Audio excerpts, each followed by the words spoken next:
Hello everybody, my name is James, hope you're all doing well, and welcome back to another video. So Red Bull are predicting a different Max Verstappen at the next race in Melbourne, Alpine have spoken about Pierre Gasly's penalty points, and Mercedes team boss Toto Wolff and Lewis Hamilton have made new statements about upgrading the W14. Make sure to like the video, and subscribe for more Formula 1 content, but let's jump straight into the news. So let's start with Red Bull, where team advisor Dr. Helmut Marko has warned rivals to expect a different Max Verstappen at the next race in Australia. Overall, things just didn't go right for Max at the last race in Saudi Arabia. For starters, he had a stomach bug which forced him to miss a media day, and then a drive shaft failure meant he started the race in 15th. So overall, the mix of feeling ill and frustration isn't going to help you be at your best. And Marko believes Max was operating at about 80%. But he does believe Verstappen will be fit again in Melbourne, with him telling German publication F1 Insider, "Max was not 100% fit, but now he's doing everything he can to return to maximum performance. That's why we'll see a different Verstappen again in Australia." But let's move on to Alpine, who revealed that an attempt to get some of Pierre Gasly's penalty points wiped was derailed by opportunism from rivals. Now Gasly picked up 10 points last year, which is too shy from a race ban, but quite a few of these came from very minor things like track limit breaches, which in my opinion is very harsh. Now this year the FIA agreed to change the way penalty points are distributed, with points only being given out in specific cases of dangerous driving.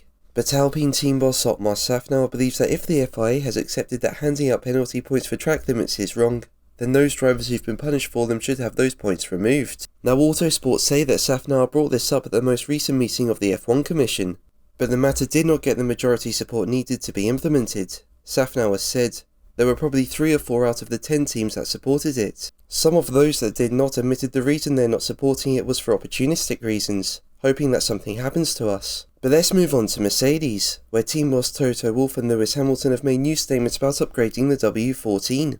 Now the team do seem to be starting from scratch, given they're trialling a new concept in the wind tunnel and that the car will look different over the next few races. But one thing you wouldn't have expected Mercedes to do prior to this season is copy rivals, given how they've dominated over the last few years and the resources they have. But Wolff has gone on to admit that he wouldn't care if the W14 looked like a Red Bull, which is currently the fastest car on the grid.